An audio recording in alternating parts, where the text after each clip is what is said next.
Podcast Recomeçar, porque sempre existe um recomeço. Hoje eu tô aqui com um amigo que tem um testemunho impactante para passar pra gente no Recomeçar. Já vou apresentar ele. Fala aí, Jonathan Fernandes. Se apresenta pra esse povo aí. Glória a Deus, Deus abençoe esse povo. Podcast Recomeçar. Para mim é um recomeço já estar aqui com o pastor Sim. Roberto. Deus abençoe. Meu nome é Jonathan Fernandes. E através da minha história eu preciso que vocês entendam que a glória não é para mim, a glória é de Deus primeiramente. E vendo a minha história, eu quero que a sua também seja impactada e mudada. Forte, hein? Então vamos pra cima? Começou o podcast. Eu já vou começar com a pergunta que você já conhece. Jonathan, recomeçar é profético, né? É voltar no lugar de partida, recomeço. E quem não precisa recomeçar? Qual foi a parte da sua vida que foi necessário recomeçar? Quando eu tive que sair de Seropédica, o recomeço ideal, sair da cidade que ninguém acreditava na minha história, que foi o lugar onde que as pessoas viram meu passado, conheceram meu passado, e retornar para minha cidade natal, que é onde nós estamos, onde eu estou hoje em dia, na verdade, com a minha esposa. Para mim poder sair de Seropédica foi uma luta, pastor, porque Foi demorou guerra. bastante tempo, demorou anos. Eu tentei outras vezes vir morar aqui, mas nunca conseguia, porque tinha um destravar aqui nessa terra, aqui nessa cidade, para mim poder ter hoje em dia, para mim poder romper e vencer, na verdade. Era o passado da minha família e o passado da minha mãe, que afetava muito a minha história. Sim. E hoje em dia, para mim estar recomeçando aqui, para mim, é manifestar a glória de Deus na minha vida. É um milagre que eu estou vivendo. Sim. Entendeu? Tá aqui para mim nesse podcast hoje em dia é um recomeço. Porque ninguém acreditava que um menino praticamente mudo não falava, ninguém acreditava e ia estar aqui hoje em dia. Então já é um recomeço. Minha história começou quando minha mãe teve que ir trabalhar com coisas ilícitas para poder me criar. Ela me deixou com a minha avó para poder me criar. Ela foi trabalhando em um lugar assim que eu possa dizer, vamos supor, um prostíbulo, pastor. Sim. Para poder me dar o que eu tive no passado, meus irmãos hoje em dia não têm. O que aconteceu, Jonathan? Minha mãe me dava de tudo, videogame, roupa, cara, tudo ela me dava. Só que eu não tinha a presença dela, entendeu? Isso me afetou bastante. Hoje em dia eu dou graças a Deus que ela é uma mulher de Deus, ela serve na igreja. Eu sou grato a Deus pela vida dela. Mas isso perturbou muito a minha mente. Então eu cresci com um certo silêncio, cresci com um certo medo, cresci com um certo travar na minha vida. Eu não conseguia desenvolver nem na escola, eu não conseguia falar, eu não conseguia me relacionar com professores. Eu ficava quieto. Às vezes eu tirava nota baixa. Minha mãe chegou a pagar explicadoras, escola particulares. Mesmo assim eu não conseguia me desenvolver, entendeu? Eu ficava muito calado na escola. E por que disso tudo, Jonathan? Porque eu ficava de casa em casa. Eu ficava com a minha avó paterna e com a minha avó materna. As duas me criaram. A minha avó materna me levava muito para a Igreja Universal. Aquela antiga, né? Que botava o copo na televisão para poder Sim, o neto tomar, o pai, o filho. Só que nesse meio que eu vivia com a minha avó materna, o meu tio era envolvido com tráfico, meu tio morreu. O meu avô ficava vivendo de trocas e vendas, morreu também com isso. Jonathan, o que isso interferiu? Eu vivia numa casa que tinha muito grito, muito barulho. E barulho traz medo, certo? Sim. A gente vê que quando Elias está na caverna, ele escuta diversos barulhos. Momento depressivo da vida de Elias. Só que Deus não estava ali. Só que quando Deus se apresentou no silêncio, a gente vê que Elias ouviu a voz de Deus. No meio do barulho, eu não ouvia a voz de Deus. Minha avó me levava para a igreja, mas eu não sentia nada. Eu via muito demônio caindo, mas não sentia nada. E eu crescia com meu tio sendo chamado de bandido, de ordinário, de traficante. Ele passava na rua, ninguém dava valor, entendeu? Hoje em dia, na rua que eu estou morando. Então, a minha família nessa rua era uma das famílias mais improváveis que tinha. A família Fernandes, no bairro Fanchen, era improvável e desnecessária ali naquele lugar. A gente não era visto como nada. Porque mãe perdida, filho perdido. Então, eu cresci nesse ambiente. Quando minha mãe ia trabalhar, minha avó me pegava, me levava para a igreja e meu tio pegava minhas coisas que estavam ali. Roupa, videogame, tudo que minha mãe me dava. Certo dia chegou a notícia que meu tio faleceu. E isso afetou muito a minha mãe. E me afetou porque eu tinha uma conexão com meu tio. Sim. Minha mãe não deixava muito eu andar com ele porque ela tinha... O maior medo da minha mãe era me tornar traficante. Ela tinha medo terrível de eu morrer, entendeu? Sim. Então, quando essa notícia chegou para minha mãe, o Luiz Américo morreu. Abalou toda a família Fernandes. Abalou minha avó, abalou meu avô. Passado o tempo, minha mãe me deixava com a minha avó paterna. E meu pai sempre foi trabalhador, mas sempre foi um pai ausente. Meu pai foi aparecer presentemente na minha vida depois dos meus 12 anos de idade. Antes disso, eu não sabia muito a história do meu pai, quem ele era. Mas minha mãe me deixava com a minha avó materna, minha avó paterna todos os dias, antes de ir trabalhar também. Por quê, Jonathan? Minha avó materna não queria mais saber de cuidar de um filho, de um neto, na verdade, onde uma mãe não estava presente. Sim. Então, minha avó paterna teve que me criar. Nisso, minha avó paterna me criando, ela me levava para a consagração todos os dias. Só que ela liberava uma palavra para mim, assim, esse é meu profetinha, esse vai ser meu profeta, esse vai ser o homem de Deus.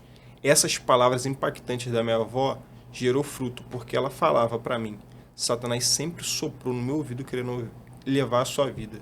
Falava para mim que você ia morrer no ventre. Portanto, no ventre, minha avó me contou que meu cordão umbilical enrolou no meu pescoço. E ali Satanás falou para ela que eu ia morrer no hospital. Só que eu nasci. Aquilo que era perca para minha avó, um dia foi testemunho para ela. Eu preguei esses dias na igreja e ela contou esse testemunho. Livramento, né? Livramento de Deus na minha vida. Era para mim ter morrido no ventre. Só que Deus não permitiu que eu morresse ali. Minha avó falou, Satanás, ele não é teu, ele é meu. Deus me prometeu um profeta na minha família.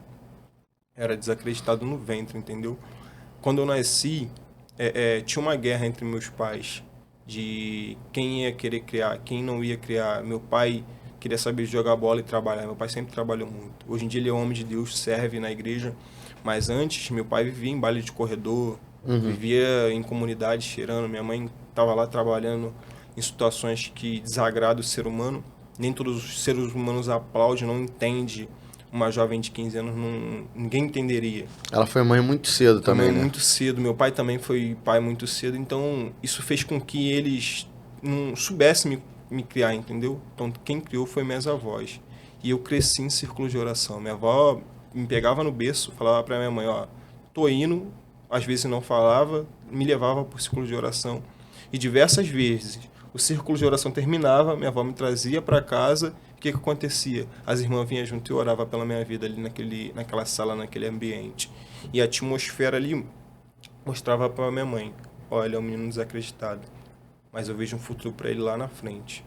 Porque, por mais que a sua história passada atinja um pouco a sua vida, a dele eu não vou deixar atingir. Aleluia. A gente vê que quando Jeremias ele está entrando no templo com seu pai Uquias, ele tem que entrar de cabeça baixa, porque os sacerdotes foram todos eles eliminados da linhagem sacerdotal, na época de Eli.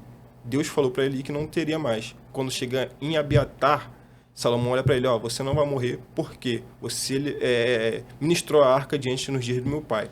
Então, a sua linhagem lá em Anatote vai ser desprovida, na verdade. Sim, forte. Só aí. que, quando a gente olha para essa história, a gente pensa assim, cara, o passado de Uquias é terrível, porque ele é sacerdote. Então ele tem que entrar todos os dias no templo de cabeça baixa, desonrado, ele não tem honra. E o filho dele está crescendo, Jeremias está crescendo vendo isso. Jeremias está indo pro culto falando, pai, tem que entrar aqui de cabeça baixa. Por quê? Seus antepassados pecaram, seus antepassados se perderam, na verdade. Então Deus olha para Jeremias do alto e fala, Jeremias capítulo 1, versículo 5, eu te vi no ventre da tua mãe. E antes de te ver, eu te criei. Te dei nação, por nação, te dei profeta às nações. Isso daqui mexe com a gente porque quando eu olho para o meu passado, eu vejo Jeremias em mim. Porque eu era alguém desprovido de condições, pastor, de estar pregando no altar. Sim. Minha família pecou muito. E a gente sabe que Deus visita todas as gerações da gente. Então, de fato, era para me ser traficante. De fato, era para me viver na prostituição. Só que quando chegou em mim, Deus quebrou isso. Falou, daqui para frente, ele vai ser meu servo. Ele era para morrer no ventre, mas daqui para frente, ele vai ser meu servo. Ele era para se tornar traficante igual o tio, mas daqui para frente ele vai ser meu servo. Ele era para se tornar um brigão igual o pai e um cheirador, mas daqui para frente ele vai ser meu servo. Aleluia. Era para viver se prostituindo, mas daqui para frente ele vai ser meu servo. Crescendo em Queimados, teve certas vezes que eu fiquei pulando de casa em casa com a minha mãe. Minha mãe alugava em casa para poder morar. Ela saiu desse trabalho e começou a trabalhar com cuidadores de idosos. Ela trabalhando, alugando a casa dela, ela me pegou de volta para criar. A gente ficou pulando de casa em casa, moramos em favela, em comunidade, moramos em bairro desprovido. Só que ali eu via coisas que eu não queria ver. Minha mãe tendo relações com outras pessoas. E eu ficava pensando assim, eu não tenho uma figura paterna. Sim. E a gente tem algo chamado de córtex pré-frontal. A sede dos nossos sentimentos e emoções. Sim. E tudo isso que eu via no meu cenário, pastor, abalava meu sentimento, minhas emoções. Porque além disso tudo, eu estudava em escola particular. Minha mãe me cobrava muito porque ela trabalhava muito para pagar essa escola. E meu pai também pagava a pensão e pagava a escola. Então os dois me cobravam e falavam assim, estuda, cara. E minha mãe virava para mim e falava assim, você não vai ser nada. Você não quer estudar, você não vai chegar em lugar nenhum. Você vai ser igual ao seu tio. Isso ficava na minha mente. E eu pensando, pô, realmente não vou chegar em lugar nenhum. Portanto, quando eu chegava na escola, pastor, eu não conseguia prestar atenção na aula. Hoje em dia, eu consigo ler a Bíblia de uma forma que é surreal, nem minha esposa entende. Eu abri, Deus me dá o leque, entendeu? É Deus que me dá os rolos. Porque se fosse por mim Ele te mesmo... dá a interpretação. Se fosse por mim mesmo, eu não ia ter interpretação bíblica. Porque é difícil para mim entender o português. Mas a Bíblia eu consigo entender, entende? Sim. Então eu era desprovido dentro de casa. Meus amigos não acreditavam muito nas coisas que Deus falava a meu respeito. Pela minha família, eu não tinha condições nenhuma de ser pregador. Para minha família, já era para me estar morto há muito tempo. Mas só que o próprio Deus falou assim, ele não morreu, ele está aqui e ele me serve. Aleluia. Porque foi o que escolhi desde o ventre. E minha avó todos os dias. Se eu visitar minha avó hoje, eu vou sair, quando eu estiver no portão, ela vai falar, meu filho, volta aqui. Ela vai abrir a Bíblia e vai falar assim, ó, pregue dentro e fora de tempo. Porque Deus te escolheu dentro do ventre da tua mãe. Antes de você nascer, Deus já tinha te visto. Minha avó sempre fala isso pra mim. Meu avô daí, presbítero daí, já descansa no Senhor, ele visitava a mim e as minhas primas. Essa aqui é uma parte do meu testemunho que impacta porque, pastor, eu era desprovido até dentro da casa dos meus parentes por parte de pai, que se chama minha tia, Suzane, e meu tio Alex. Quando eu ia pra casa dele, ele fazia algo engraçado comigo. Eu tinha um Play 2. Ele tirava o meu Play 2 pra me assistir pregação. Eu dormia vendo a pregação. Quando ele pegava o meu Play 2, eu ficava virado. Porque eu não conseguia prestar atenção na pregação. Ele tirava o meu Play 2 e todos os dias ele ia pro culto. Minhas primas louvavam na igreja. Eu cresci também no meio desse ambiente. E meu avô presbítero daí ia, botava a mão em cima da minha cabeça da minha prima e falava assim, eu abençoo vocês com a bênção de Abraão, Isaac e Jacó. Ele sempre depositou bênçãos na gente. Sim. E na mente do meu avô, a família dele seria toda profeta, sacerdotais. Só que aconteceu uma reboliço na minha família por parte de pai. Satanás sempre tentou atacar essa área da minha família, parte de pai. Que minha tia se desviou, meu tio continuou na igreja, minhas primas todas que cantavam na igreja se desviou. Hoje em dia tá voltando uma por uma. Graças a Deus. Mas só que isso afetou por quê? Até um pouco de tempo atrás, vamos supor, 3 anos atrás, eu olhava pro meu casamento e falava assim, eu não quero que meu casamento seja igual ao do meu tio e da minha tia. Eu não quero que lá na frente eu me separe com um filho servindo ao Senhor. Eu não quero que um dia tenha essa guerra que teve na minha família. Sim. Porque criar um filho fora do fora da presença do Senhor, fora do casamento é muito ruim. Eu passei por essa experiência. Eu fui afastado da igreja. Era para mim crescer no berço evangélico, mas com 9 anos de idade, eu não servia mais, eu não ia mais para a igreja, eu não ia mais para o círculo de oração. Eu comecei a conviver nos ambientes que minha mãe convivia, bar, baile. Isso me afastou. Fui criado na Adeloy Teixeira, ali no Centro de Queimados. Mas depois dos 9 anos eu não visitava mais igreja. Por conta disso, eu ficava traumatizado desse casamento dos meus tios, que acabou, se separaram, não sei o que aconteceu. Mas eu sei de uma coisa, dentro da casa dela, da minha tia, eu ia para a igreja todos os dias também. Eu via minhas primas louvando e falava, um dia eu vou louvar também. Eu sentava com as criancinhas da EBD e falava assim, eu não entendo a Bíblia. Eu não entendo, na verdade, a escola, não consigo entender as letras bíblicas. Mas através dos desenhos, eu entendia, pastor. Na escolinha bíblica, eu já falava assim, ó, um dia eu vou pregar. Um dia eu vou ser pregador.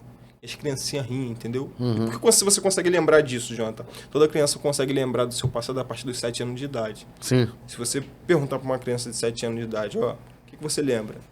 ela não vai lembrar de muita coisa, mas perguntar para um adulto de 20, 24 anos, ele lembra ainda. E eu lembro que eu descia para dentro da igreja, eu falava assim pro pastor, ó, eu vejo muito boi aqui. Ele não entendia. Desde criança eu sempre tive muita visão aberta. Eu vejo muito boi aqui. Isso significava muitos membros. Então, o que minha avó falava, ó, você vai ser profeta, eu já exercia. Sim. E hoje em dia, se você pesquisar no Instagram, pesquisar na internet da Eloy Teixeira, é cheia. Meu tio falava, ó, eu vejo muito carneiros aqui. Eu cismava que em cima da igreja tinha um monte de ovelhas. E se você olhar, hoje em dia tem muitos membros lá.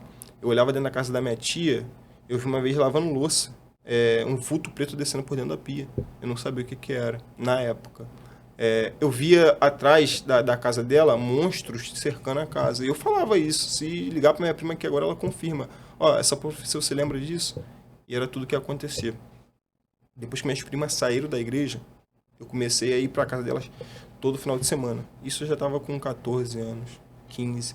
Eu bebia, pastor, todos os dias para esquecer a ansiedade e a depressão que eu tinha. A depressão era tão profunda que quando eu tava na casa da minha mãe, eu fechava o quarto, apagava as luzes e tinha que ter uma cachaça ali dentro para me beber todos os dias. Quantos anos isso? Isso com 13 anos. Muito novo, hein? 14, 15, 17. Isso, com 15 anos já comecei a usar droga também. Mas com 13 anos foi o ápice de, tipo assim, eu já começar a me tornar alcoólatra, sabe? A ponto de apagar as luzes do quarto. Quem bebe no quarto escuro? Só faz isso quem tem um sentimento, assim, muito voltado para depressão mesmo. Sim. Depressão profunda. A ponto de eu passar pela sala da casa, não consegui falar com a minha mãe direito. Eu não conseguia ter relação com a minha mãe direito. Eu não conseguia falar boa tarde, bom dia com a minha mãe direito. Por que isso tudo, Jonathan? Porque eu lembrava das coisas que ela me contou. Depois da minha adolescência, ela me contou tudo o que ela fez. Uhum. Mesmo que ela não me contasse, uma hora eu descobri, entende? Então, o passado um pouco dos meus pais afetou o meu. Porque eu bebia todos os dias para esquecer. Mas quando eu ia para casa da minha tia, minhas primas se envolviam com relacionamentos, tipo assim, como é que eu posso dizer? A mais nova se envolveu com traficante. Os traficantes do morro descia para casa da minha tia. Aí eu fazia amizade com eles. E eles sempre perguntavam, você não quer não? Quer fazer parte não? Só que tinha uma voz aqui, ó, você não é desse meio. Bebia, ali eu comecei a fumar, ali eu conheci a maconha, ali eu conheci outras drogas. A única coisa que eu nunca fiz, que eu sempre achei errado, foi cheirar, pastor. Mas todos os tipos de droga eu conheci. A cachaça ali se tornou algo pra mim assim, que matava o vazio que eu sentia dentro de mim. Te preenchia, né? Que preenchia. Mas só que quando eu bebia, podia passar a noite bebendo. De manhã, todos os dias, eu podia estar na casa da minha mãe, na casa da minha tia, sozinho, na casa de algum amigo. Eu botava a Bruna Carla pra me ouvir. O louvor era aqueles Cicatrizes. Botava Thales Roberto pra me ouvir. E isso, eu começava a chorar. Só que eu falava com Deus assim, Senhor, me perdoa. Como é que alguém tá pedindo perdão pra Deus se ainda nunca teve uma intimidade com ele? Não tinha conhecimento bíblico. Eu abria a Bíblia, mas não entendia o que estava escrito. Mas só que eu bebia a noite toda, chegava para Deus e pedia perdão para ele de manhã. E botava um louvor para me escutar. Só que essa parte da minha história, de eu todos os dias beber dentro do meu quarto, minha avó ainda era viva, porque minha avó morreu em 2019. Uhum. Quando minha avó morreu, minha mãe se converteu. Porque uma amiga da minha mãe chamou ela para ir para a igreja. Aí ela começou a visitar. Ela não queria ir para a igreja? Não quero não. Mas ela começou a ir. E nisso que minha mãe começou a caminhar para ir para a igreja, minha mãe começou a orar pela minha vida. Só que já tinha uma senhora orando durante 20 anos pela minha vida. Eu tenho 24. Minha avó orou 20 anos. Minha mãe está 8 anos orando pela minha vida. Minha mãe orando, uma certa pastora foi na casa dela fazer uma oração. Essa pastora entrou dentro do meu quarto. Eu tinha saído para algum bar, eu não lembro para onde que eu fui. Ela falou para minha mãe assim, vejo uma sepultura aberta para o seu filho. E quando ela falou isso para minha mãe falou assim, Senhor, não, mais um não. Perdeu mãe, perdeu pai, perdeu irmão. Vou perder mais um da minha família? Meu primeiro filho, minha mãe não aceitava isso. Mas por que minha mãe não aceitava? Minha mãe viveu a mesma coisa que eu vivi antes da minha avó morrer. Minha mãe tinha vezes que minha avó, meu padrasto e eu via minha mãe pegando faca para se cortar. Meu padrasto teve que esconder todas as facas da casa. Teve que esconder todos os remédios. E por que disso tudo, Jonathan? Ela ficava lembrando do passado dela. Então, tudo que minha mãe viveu, eu comecei a viver. Entendi. Quarto escuro, faca escondida, remédio. Já teve vezes, pastor, de eu tomar vodka e tomar 5 remédios, 10 remédios, e nada acontecer. Já teve vezes de eu pegar uma garrafa de cachaça e beber pura. Já teve vezes de eu sair pra Bali, voltar pra casa e, tipo assim, ter bebido 10 garrafas de uísque no dia. Só pra matar o que eu sentia. Mas você não via eu no baile dançando. Você não via eu no baile me misturando com mulher, com muitas amizades, eu ficava parado. Só bebendo, bebendo, bebendo, bebendo. Pra remoer, usando droga. Só que eu sempre tive muita facilidade de fazer amizade. Fiz amizade com homens que vamos citar aqui, traficantes. Que perguntavam, cara, tu tem jeito disso? Entra pra cá, vou te dar um cargo grande aqui. Minha mãe não sabia. Enquanto eu tava na Penha, enquanto eu tava em Campo Grande, enquanto eu tava aqui em Queimados, por exemplo, minha mãe não sabia, entendeu? Mas ela tava orando. E a sepultura estava aberta, que a pastora falou. A sepultura do seu filho está aberta. Teve outros profetas que iam na minha mãe e falavam a mesma coisa. Só que teve um dia que minha mãe estava no monte e alguém chegou para ela e falou assim, ó, tô eu livrando teu filho. Só coloca ele no meu altar. E ela depositava no altar. O pastor dela tem a mania de falar para ela, vamos passar a procuração pro Senhor no altar. Ele sobe pro altar e ora. E ela passando pro Senhor, ó, eu não quero perder meu filho. Não quero perder meu filho. Só que eu, pastor, quando saía para um baile, todos os dias eu via brecha de uma porta aberta, minha mãe orando. Quando eu chegava, às vezes ela tava chorando. Às vezes eu chegava cedo, 3 da manhã, 4 da manhã, ela tava chorando. Eu falava, cara, eu tô magoando minha mãe, preciso fazer alguma coisa. Independente do que ela fez no passado, ela é uma mulher de Deus agora, meus irmãos estão vendo isso tudo. Sim. Eu saio pra me drogar, eu saio pra beber. Qualquer hora eu posso aparecer morto e minha mãe ficar aí. Eu saí do emprego que eu tava, peguei o dinheiro, eu trabalhava numa empresa de uísque. Pra você ver como o inimigo é sujo. Te colocou ali, colocou numa empresa, me colocou numa empresa, na verdade, de uísque, já preparado pra isso. Chegava em casa com dinheiro no bolso, chegava com garrafa de uísque que eu ganhava nessa empresa. Então, eu fui uma vez num bairro chamado Casinha, as Casinhas, em Seropédica, com um rapaz de moto. A gente foi comprar droga, maconha. Nesse dia não tinha, pastor. A gente voltou. E nesse dia, Satanás soprou no ouvido da minha avó. Hoje seu filho vai morrer. Minha mãe estava orando por mim, eu não sabia disso. A gente veio de moto, debaixo do viaduto de Seropédica, tinha uma viatura. A viatura veio atirando no centro pro alto, para poder a gente parar a moto e se render. E o menino vindo, pilotando, eu na garupa. Só que, quando a gente entrou na rua escura, os policiais começaram a atirar para frente. E eu tava olhando para trás, dava para ver o flash da arma, não sei se era fogo, se era um flash. Eu vi um brilho saindo da arma, porque a rua era escura, então resplandecia. Eu falei, vou morrer. E o tiro indo para frente, eu vou morrer. A moto derrapou na areia, a gente caiu, o menino se ralou, a moto quebrou, mas nada aconteceu comigo. Os policiais chegou rápido, estacionou o carro, eu me rendi, o menino ficou deitado no chão, o menino apanhou e nada aconteceu comigo. Ele só perguntou assim, policial, o que você faz da vida? Eu falei, sou promotor de vendas. Ele, como é que eu posso acreditar nisso? Tem alguma coisa para constar? E sempre minha mãe falava assim para mim, Jonathan, leva a sua carteira para qualquer lugar que você for. E eu sempre andei com a minha carteira. Para onde eu vou, eu levo a minha carteira. Aí tinha um documento que constava que eu era promotor de vendas. Se naquele dia eu não constasse que eu era promotor de vendas, eu e o menino, sabe lá onde a gente já tá agora? Sim. Porque tem policiais que não quer saber, pastor. Verdade. Tem policiais que chegam, conversa, são gente boa, mas tem policial que não quer saber. Eles fazem o que tiver que fazer. Então, nesse dia, o Senhor estava me livrando da morte. Diversas vezes também, homens que cobra comércio, vamos supor assim, vamos dizer assim. Chegava em Bali e via que eu estava lotado de bebida. E a gente sabe que homem quer ser um maior do que o outro, um melhor do que o outro hoje em dia, né? Seja no mundo, seja em qualquer outro lugar. Não aceitava ver eu rodeado de amigos, de mulheres, de bebida. E o que eles faziam? Ah, vamos matar esse menino aí. O que ele é? Quem ele pensa que é? Certo dia, na festa, em Seropédica, um rapaz viu eu e um amigo meu saindo barbeiro. Aí a gente saindo, ele pegou a fitatura dele e ligou. Hoje em dia ele já descansa, não sei se tá no inferno, se tá no Senhor. Ele tá morto. Ele veio atrás da gente. Porque eu tava bebendo muito. Tava com muito dinheiro aquele dia, pastor. Mas só que ele veio atrás da gente, não é porque a gente tava fazendo nada de errado. Meu amigo era barbeiro. Eu era promotor de venda. Era porque a gente tava com muito dinheiro e bebendo muito. A gente saindo, ele veio atrás da gente. Ele ligou, a Fiat Toro veio voada atrás da gente. O carro chegou perto do muro, impressionou a gente conseguiu correr e fugir, entrar dentro de uma van. Dentro dessa van, a gente não sabia pra onde que a van tava indo. A van tava indo lá pra Vila Kennedy. Lá na Vila Kennedy, os rapazes cismaram com a nossa cara também. Falaram pra gente sair dali.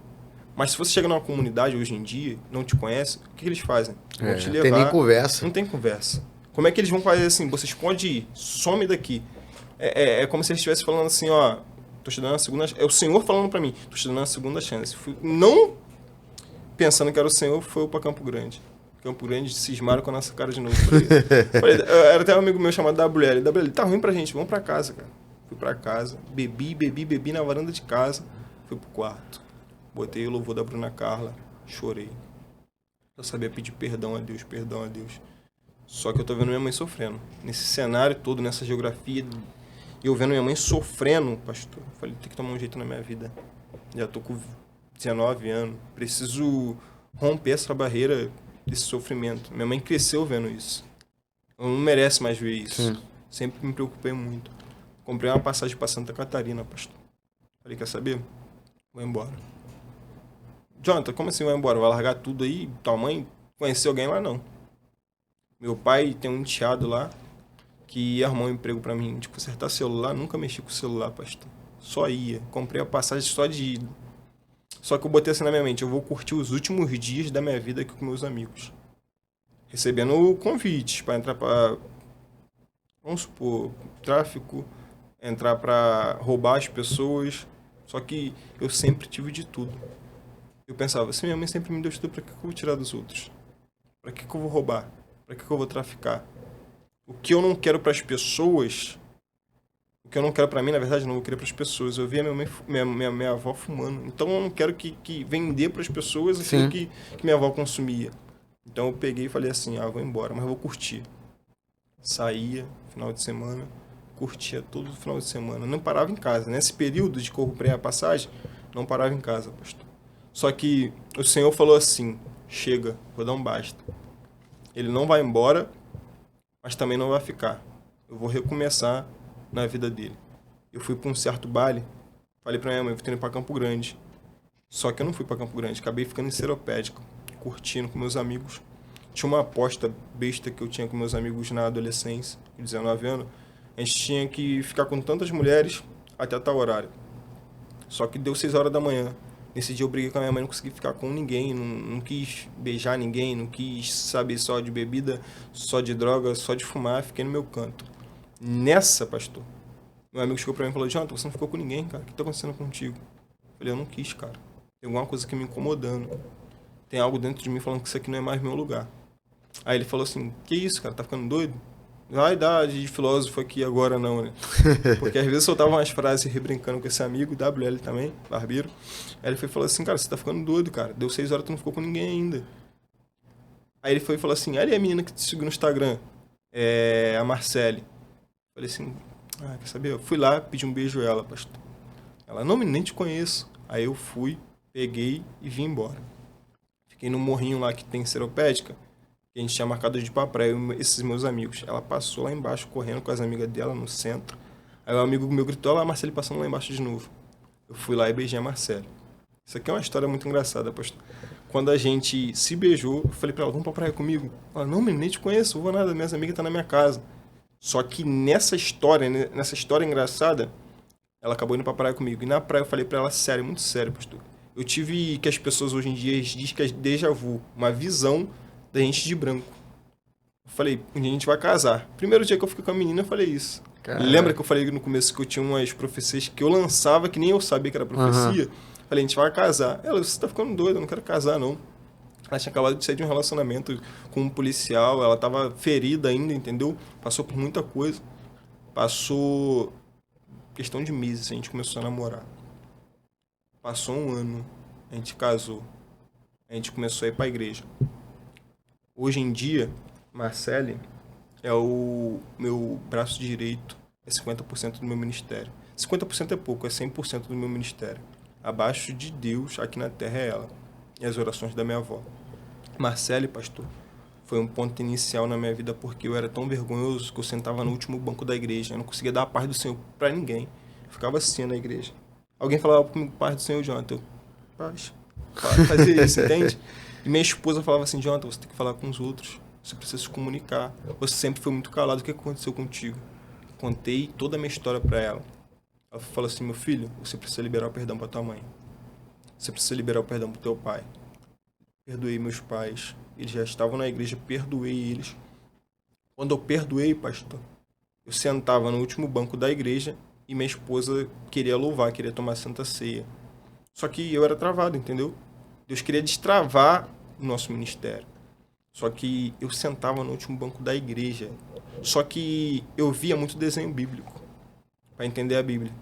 Aí eu vi que tinha homens que oravam no desenho. Eu falei assim, vou começar a orar, orando meia-noite, todos os dias orando meia-noite. Certo dia no culto, sentei na frente. Quando eu sentei na frente, um diácono começou a pregar.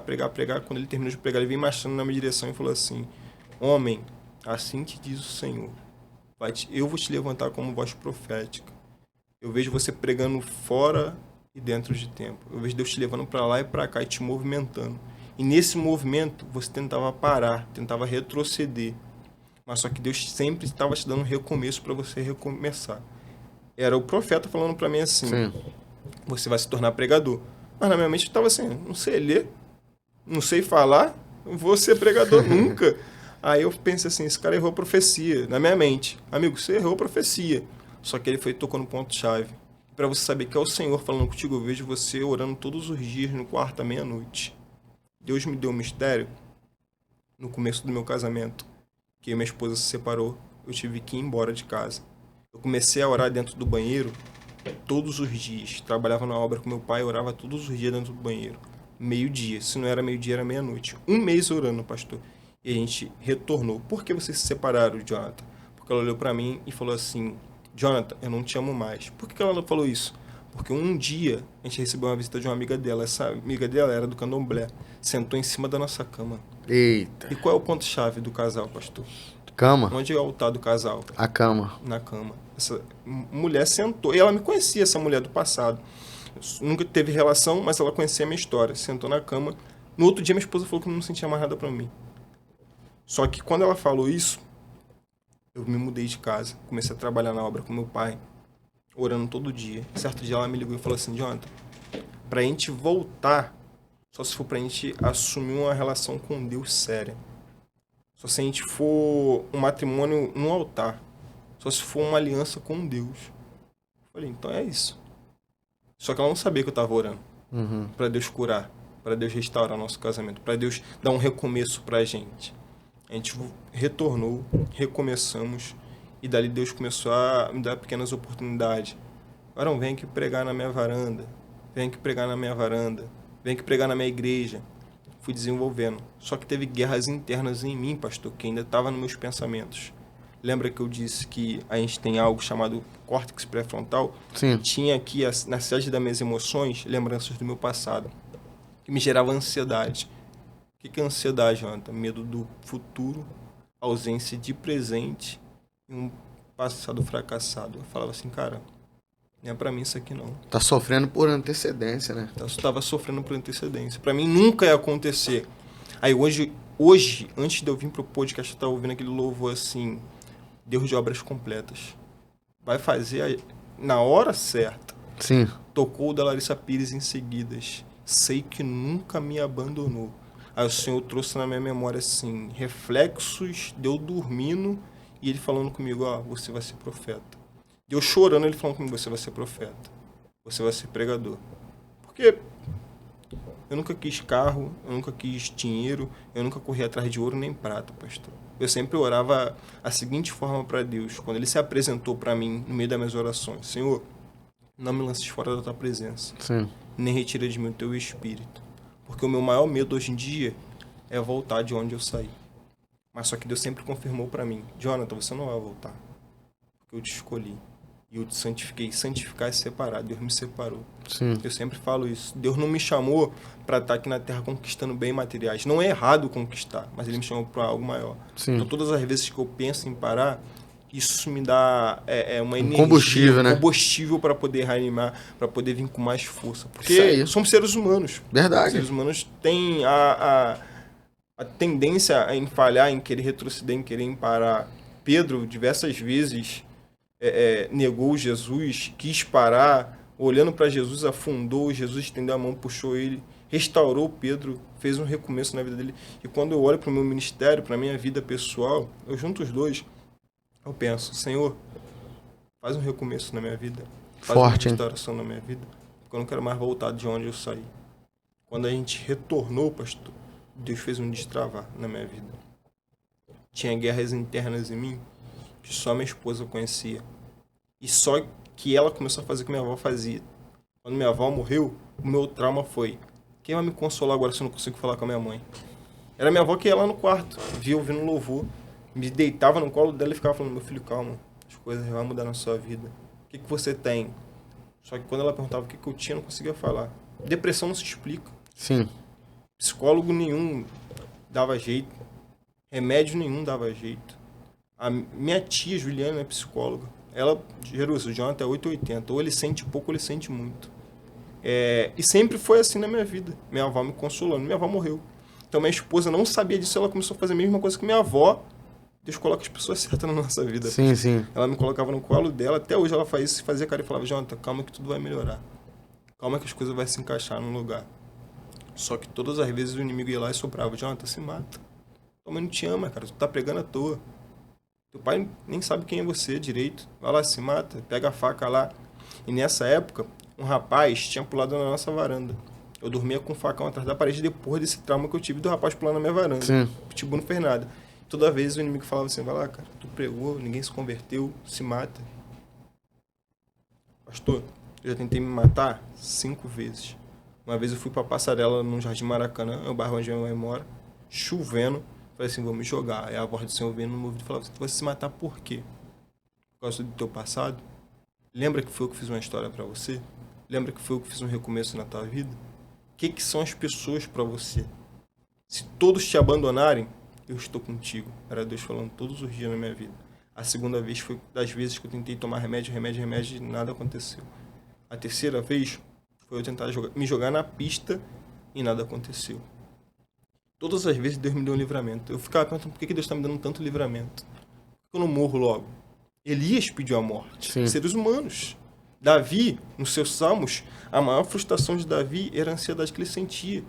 O próprio Jesus sofreu um Getsemane e hematidrose. Nem ele queria. Até ele sentiu ansiedade. Angústia profunda. Então, o ser humano, pastor, ele tem a tendência de sentir... eu falo aqui até para vocês que sofrem com ansiedade e depressão. Nós sentimos emoções dentro de nós que é incontroláveis. E só a presença de Deus pode controlar. Sim. Então, todas as vezes que eu pensava em me matar, a presença de Deus vinha, me consolava e falava assim: você é meu filho. Pode uma mãe se esquecer do filho. Pode um pai se esquecer do filho.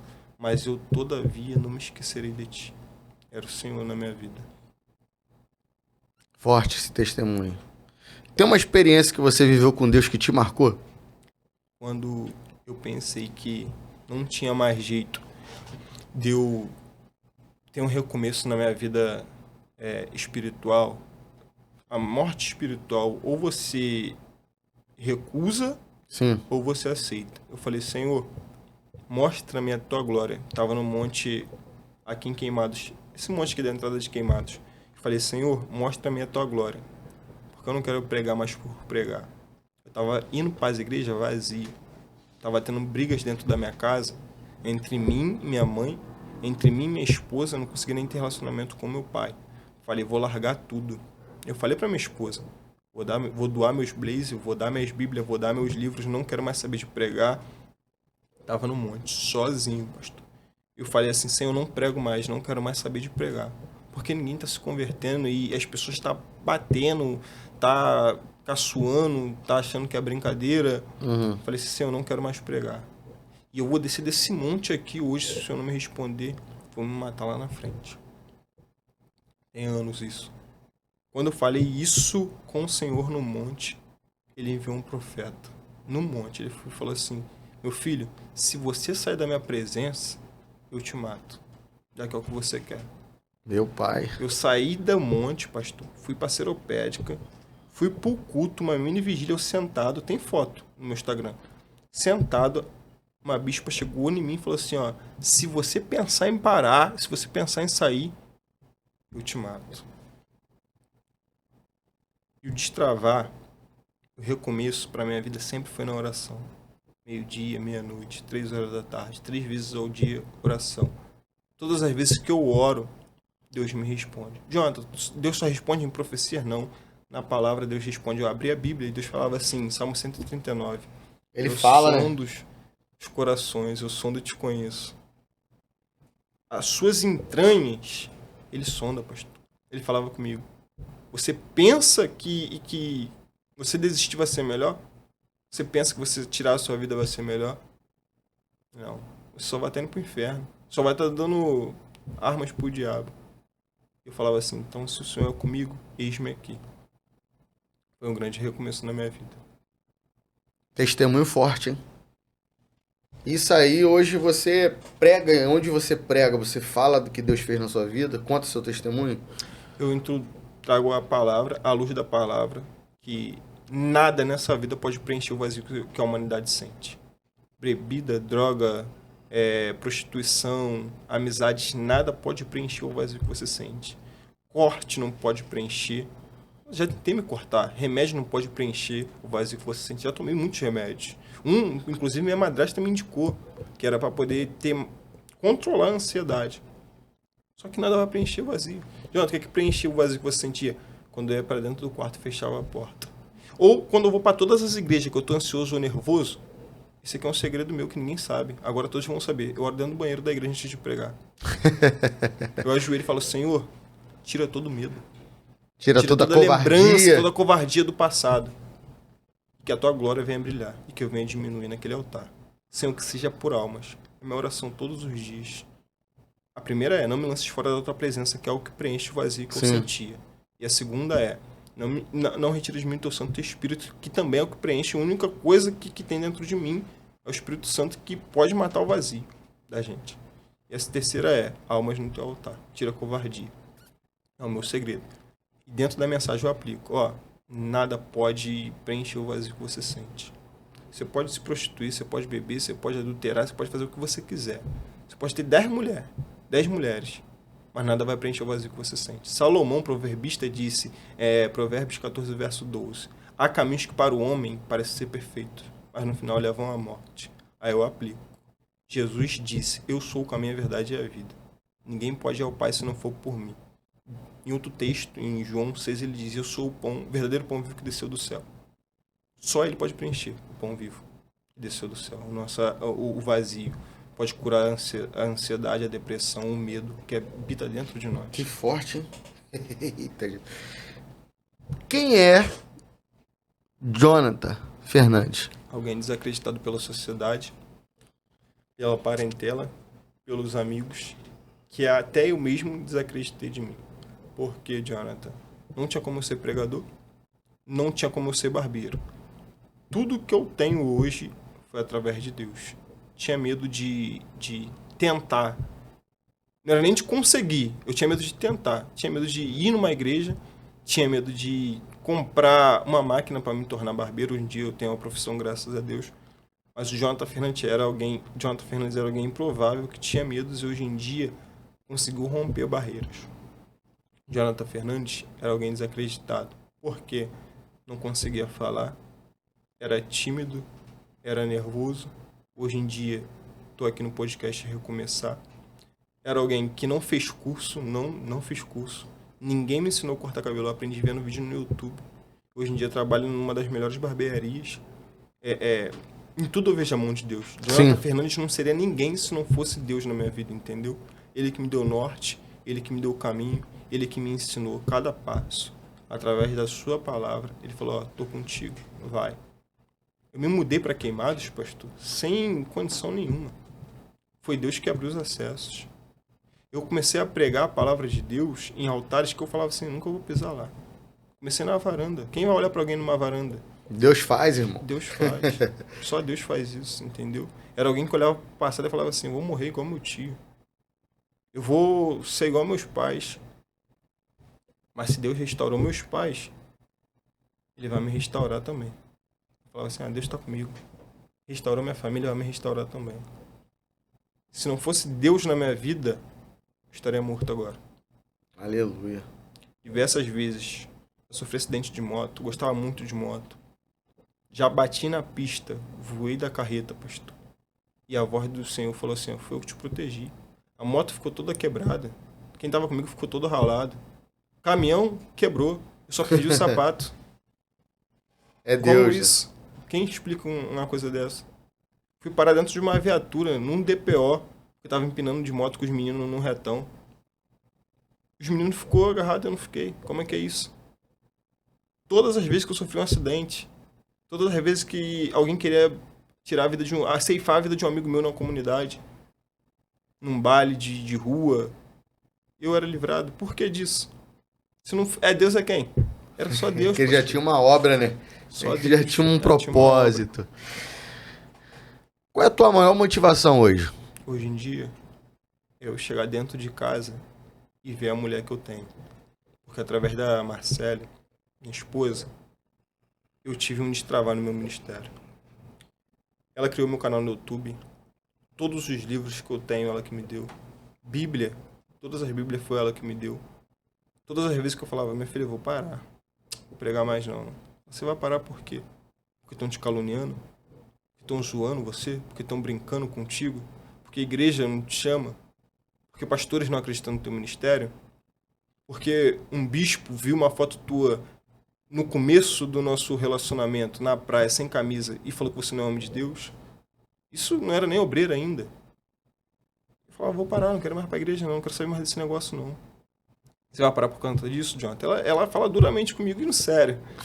Ela é vaza que conserta. Ela eu costumo dizer que ela é olheiro do vaso. Ela me conserta de vez em quando. Você vai parar por conta de pessoas que não te conhecem, não conhecem a tua história? Eu falo, realmente, se não fosse você na minha vida, não ia ser nada. Não ia conseguir romper, não ia conseguir avançar. Minha esposa, todas as vezes que eu estou desanimado, ela me aconselha. Todas as vezes que eu penso em parar, ela vai lá e fala, meu filho, vai que Deus é contigo. Esses dias eu ministrei, estava nervoso por conta de trabalho.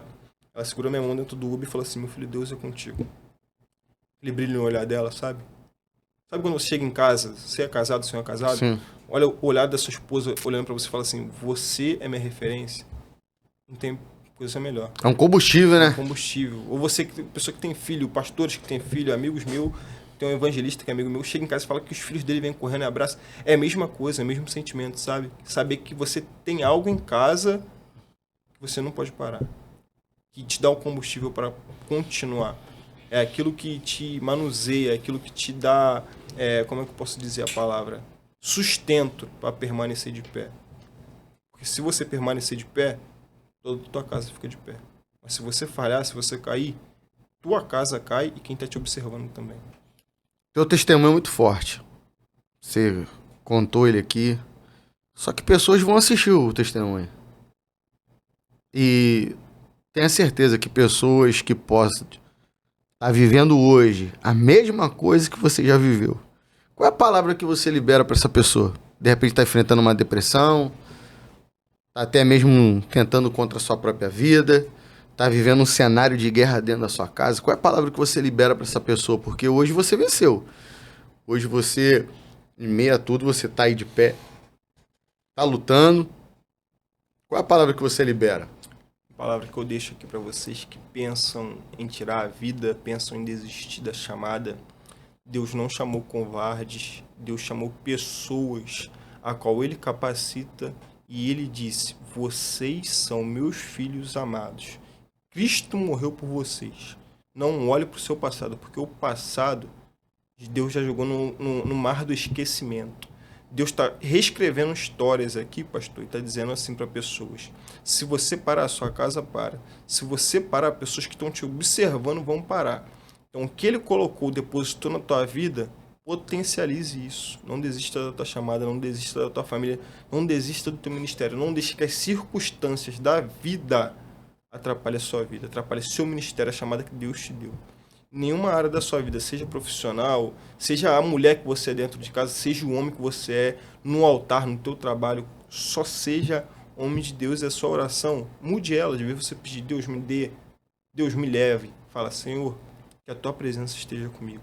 Você vai ver que Deus vai fazer barreiras se eu romper na sua vida. Mas não desista. A ansiedade, a depressão, só quem pode curar isso em você é Deus. Se você não buscar em Deus, psicólogo pode te ajudar. Remédio vai passar um efeito, mas só Deus pode quebrar essa maldição na sua vida. Forte. Ezequiel 37, Deus manda o profeta profetizar. Você já percebeu que toda pessoa que quer desistir, quer parar, ela sempre está olhando para onde? Para trás.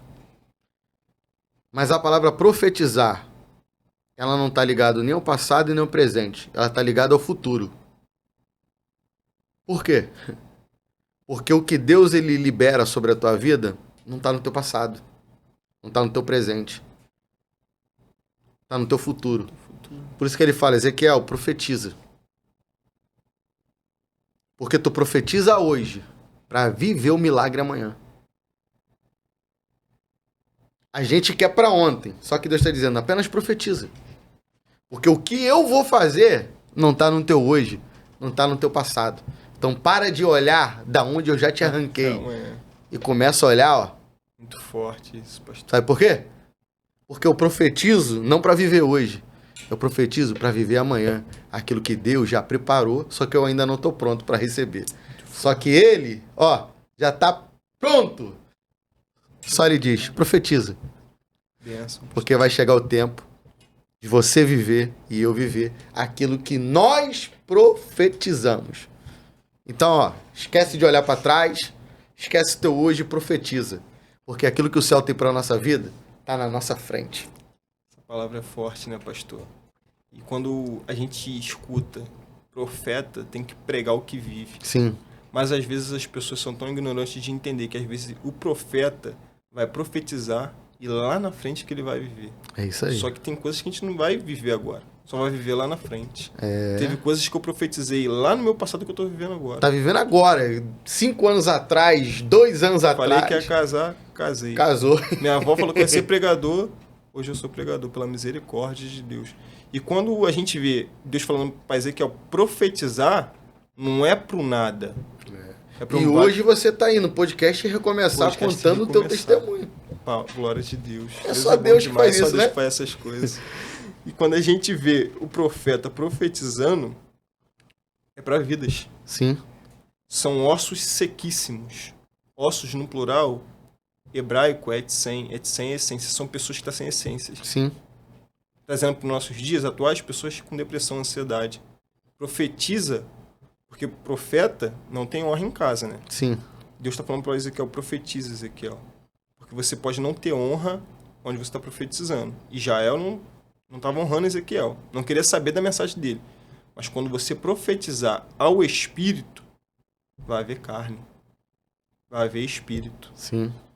E crescer um grande exército. Se Aleluia. levantou um grande exército. O lugar que era um vale de ossos secos, era um exército. E você percebe quando você lê mais à frente, Deus responde a Ezequiel que quem era o vale. Ele fala, esse é o meu exército.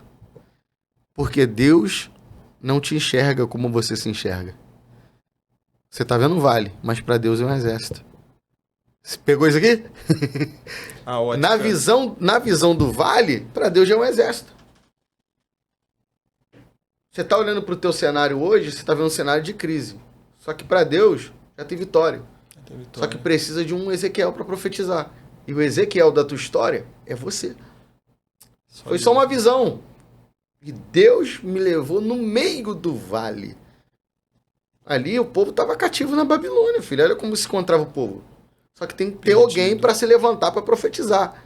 E quem vai se levantar? É você. É você. E você hoje Tô aqui. entendeu a tua chamada. Entendi. Entendeu a chamada, entendeu o propósito. Alma curada para curar almas. Isso aí. Que podcast incrível, irmão. Gratidão te receber aqui no podcast. Agradeço. Recomeçar. As portas do podcast Recomeçar estão abertas para você. Se despede desse povo aí que chegamos ao final. Povo, graças a Deus, Deus fez grandes coisas aqui. Espero que seja impactado pela palavra de Deus, por esse testemunho. Gratidão estar com vocês. Vocês fazem parte da minha história agora. Mas não desperdiça tudo isso que vocês ouviram aqui. Levem para sua vida como base. Leve para sua vida como aprendizado. Seja curado através desse podcast, dessa palavra de Deus. Que o pastor Roberto abriu as portas para a gente estar aqui. Eu sou grato a Deus e vocês serem meu ouvinte. Fiquem com Deus. Deus abençoe a cada um. Aponta para lá e a gente vai terminar com a frase do podcast. Podcast é recomeçar, porque sempre existe o recomeço. Vamos lá? Podcast é recomeçar, porque sempre existe um recomeço. Falei certo?